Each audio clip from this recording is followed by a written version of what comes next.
ایک صاحب میرے پاس آئے، کہا رزق کم ہے، کچھ عرصے کے بعد پھر ملا، کہا اس مشق اور محنت پہ اللہ پاک نے واقعی میرا رزق کھول دیا ہے اور میرا رزق وسیع کر دیا ہے اور میرے رزق میں راحت، رحمت اور برکت ہے۔ تو اللہ سے کبھی بھی نا رزق ایک نہ مانگیے گا، کبھی بھی رزق ایک نہ مانگیے گا، ہمیشہ اللہ سے دو رزق مانگے۔ اور قرآن کی بد دعا بہت سخت بد دعا ہوتی ہے، اور قرآن کی بد دعا سے بچو۔ ہمیں دنیا کی کائنات کے خزانے مل گئے، رزق روحانی نہ ملا، ہم کنگلے ہیں، ہم یتیم ہیں، ہم مسکین ہیں، ہم مفلس ہیں، ہم در بدر ہیں، ہم فٹ پاتیے ہیں، ہمارے پاس کچھ نہیں ہے، اور ہمیں رزق روحانی مل گیا تو انشاءاللہ ہم کامیاب ہیں۔ فرمایا جو بندہ اللہ کی رضا کے لیے اپنی آنکھوں کو بھوکا رکھے، یعنی اللہ نے جہاں کہا وہاں دیکھے، کانوں کو بھوکا رکھے، اللہ نے جو سننے کے لیے نہیں دیا نہ سنے، اپنے پیٹ کو بھوکا رکھے یعنی روزہ رکھے، اپنے قدموں کو بھوکا رکھے، اپنے ہاتھوں کو بھوکا رکھے، اپنے جذبوں کو بھوکا رکھے، ہاں جذبوں کو بھوکا رکھے، اندر کی طلب، اندر کے جذبے، اندر کے ولولے، اندر کی سوچ، اندر کی کیفیتیں کیا ہیں، اپنے جذبوں کو بھوکا رکھے، اپنے کانوں آنکھوں کو بھوکا رکھے، اپنے پیٹ کو بھوکا رکھے۔ میں اللہ پاک خوش ہو کے کہتے ہیں میرے بندے، میں تیری نسلوں کو فقر سے بچاؤں گا، غربت سے بچاؤں گا، تنگ دستی سے بچاؤں گا۔ ساری دنیا میں زمین تانبے کی بن جائے، سورج سوا نیزے پہ آ جائے، اگنے اگانے کے لیے کوئی چیز نہ ہو، پر میرے بندے تجھے میں بھوکا نہیں رکھوں گا اور تیری نسلوں کو بھوکا نہیں رکھوں گا، اور غیب کے خزانے سے انہیں کھلاؤں گا، اور غیب کے خزانے سے انہیں پلاؤں گا، اور غیب کے خزانے سے ان کو کھلا پلا کے تجھے بتاؤں گا کہ میں ایسے کھلاتا ہوں اور میں ایسے پلاتا ہوں۔ میں آپ کو ایک عجیب واقعہ سناؤں۔ ایک صاحب میرے پاس آئے، کہا رزق کم ہے، میں نے کہا اپنی نظروں کو پاک رکھ، اپنے کانوں کو پاک رکھ، اپنے جذبوں کو پاک رکھ، اپنی تنہائیوں کو پاک رکھ۔ مجھ سے کہنے لگا ہو گیا، کوئی وظیفہ بتائے۔ میں نے کہا یہ بہت بڑا وظیفہ ہے، اور اس میں مشق کرنی پڑتی ہے، اور اس میں محنت کرنی پڑتی ہے، اس میں بہت سارا کچھ جو ہے وہ نچھاور کرنا پڑتا ہے، اور بہت سی چیزیں چھوڑنی پڑتی ہیں اس ایک چیز کو حاصل کرنے کے لیے۔ چلا گیا، کچھ عرصے کے بعد پھر ملا، مجھ سے کہنے لگا بہت مشکل کام بتایا، میں تو اس کو آسان سمجھتا تھا، پر میں نے اس کی مشق کی ہے، اس پہ محنت کی ہے۔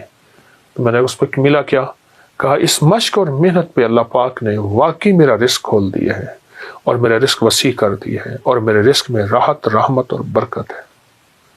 یہ کمال چیز ہے اور زبردست چیز ہے۔ اپنے جذبوں کو، اپنی تنہائیوں کو، اپنے وجدان کیفیات کو پاک کریں گے انشاءاللہ، نظروں کو صاف پاک کر کے اللہ سے رزق کی وسعت مانگیں گے اور رزق کی برکت مانگیں گے اور عافیت مانگیں گے، تو انشاءاللہ ہم دنیا میں بھی کامیاب ہوں گے اور آخرت میں بھی کامیاب ہوں گے۔ ہماری دنیا بھی کامیاب ہوگی، ہماری آخرت بھی کامیاب ہوگی، اور ایسی کامیابی ہوگی جس کو کوئی دنیا کی طاقت ناکام نہیں کر سکتی، جس کو اللہ کامیاب کرنا چاہے۔ اللہ سے دو رزق مانگنے ہیں، اے اللہ رزق روحانی بھی عطا فرما، رزق جسمانی بھی عطا فرما۔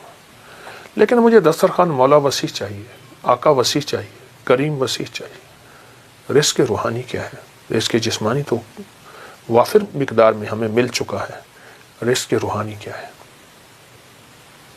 یہ تسبیح، یہ ذکر، یہ اعمال، یہ تلاوت، یہ گناہوں سے بچنا، اس کی نافرمانی سے بچنا، کملی والے پہ درود و سلام، اور حضور کے آل و اصحاب سے محبت، یہ اولیاء کا ادب، یہ سارا رزق روحانی ہے۔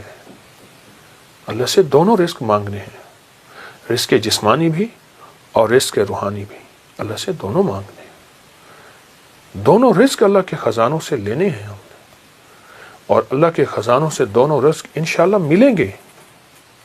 عمر رضی اللہ تعالی عنہ کا ایک فرمان بتاؤں۔ آپ کا فرمان ہے، مجھے اس بات کا فکر نہیں کہ دعا قبول ہوتی ہے یا نہیں، مجھے تو اس بات کا فکر ہے میں کتنا وقت دعاؤں میں لگاتا ہوں، کتنا وقت دعاؤں میں لگاتا ہوں۔ اچھا، ہاتھ اٹھا کے دعا مانگنا ایک بہت بڑا عمل ہے۔ کچھ دعائیں ایسی ہوتی ہیں جو اللہ اور بندے کے درمیان ہیں، اور وہ دل کے اندر سے نکل رہی ہوتی ہیں، اور دل کی گہرائیوں سے نکل رہی ہوتی ہیں، وہ اندر کی کیفیتوں سے نکل رہی ہوتی ہیں، وہ اندر کے وجدان سے نکل رہی ہوتی ہیں۔ کچھ دعائیں ایسی ہوتی ہیں، کچھ دعائیں ایسی ہوتی ہیں، ہاں وہ دعائیں مانگیں، وہ دعائیں اللہ کے خزانوں سے ہم لینے والے بن جائیں۔ تو اللہ سے کبھی بھی نہ رزق ایک نہ مانگیے گا، کبھی بھی رزق ایک نہ مانگیے گا، ہمیشہ اللہ سے دو رزق مانگے، رزق روحانی اور رزق جسمانی۔ روحانی رزق آج تک نہیں سنا، وہ یہ ہے، اچھا ہمارے گھر میں روحانی دسترخوان لگتا ہے، جسمانی دسترخوان تو لگتا ہے، ٹیبل پہ نیچے کہیں دسترخوان پہ لگتا ہے، کیا روحانی دسترخوان بھی لگتا ہے؟ اس کو سوچیں۔ اگر روحانی دسترخوان نہیں لگتا تو آج کے بعد روحانی دسترخوان لگائیں، تلاوت روز ایک پارہ پڑھ لیں، نہیں پڑھ سکتے ایک پاؤ پڑھ لیں، نہیں پڑھ سکتے ایک ورق پڑھ لیں، قرآن کی زیارت کریں۔ میں ایک مری میں ایک جگہ جانا ہوا تو وہاں انہوں نے کہا ہمارے گھر میں کسی نے جادو کیا ہوا ہے، ہمارے گھر میں مشکلات ہیں، مسائل ہیں، الجھنیں ہیں، ناکامیاں ہیں، پریشانیاں ہیں، بہت زیادہ پریشانیاں تھیں۔ تو اللہ پاک نے دل میں ڈالا، کشف وغیرہ کے دعوے تو کر نہیں سکتا۔ میں نے کہا آپ کے گھر میں قرآن کی بد دعا ہے، اور پھر میں نے انہیں ایک واقعہ سنایا۔ ایک بہت بڑے درویش تھے، وہ ہر سال ایک جگہ جاتے تھے، چند دن وہاں گزارتے، لوگوں کو اللہ اللہ سکھاتے۔ تو انہوں نے کہا حضرت ہمارے ہاں قریب ایک گاؤں ہے، بستی ہے، ان کے لوگ بہت پریشان ہیں، آپ وہاں بھی تشریف لے جائیں۔ وہاں گئے تو واقعی پریشان تھے لوگ، گھروں میں بیماریاں، جھگڑے، طلاقیں، تکلیفیں، مشکلات، بندشیں، مسائل رزق کے، گھر کے، اولاد کے، بہت پریشان۔ حضرت نے وہاں پہنچے تو غور سے سارے نظام پہ توجہ فرمائی، دیکھا۔ آپ نے فرمایا تمہارے گھروں میں قرآن کی سسکیاں سن رہا ہوں اور قرآن کی بد دعائیں سن رہا ہوں، اور قرآن کی بد دعا بہت سخت بد دعا ہوتی ہے، اور قرآن کی بد دعا سے بچو۔ حیران ہو گئے کہ قرآن بد دعا دیتا ہے۔ فرمایا قرآن کی سسکیاں بھی ہوتی ہیں، قرآن کی بد دعائیں بھی ہوتی ہیں، اس سے بچو۔ ان پڑھ ہو، نہیں پڑھ سکتے، قرآن پاک اٹھاؤ، چومو، اور باوضو، اور اس کی ہر سطر پہ پہلا کلمہ پڑھتے جاؤ، ہر سطر پہ پہلا کلمہ پڑھتے جاؤ۔ اور اگر پڑھے ہوئے ہو، ایک پارہ پڑھ لو، آدھا پارہ پڑھ لو، ایک پاؤ پڑھ لو، تھوڑا پڑھ لو، زیادہ پڑھ لو۔ میری درخواست یہ ہے، اللہ سے رزق روحانی منوائیں، اللہ میری نسلوں کے لیے رزق روحانی عطا فرما۔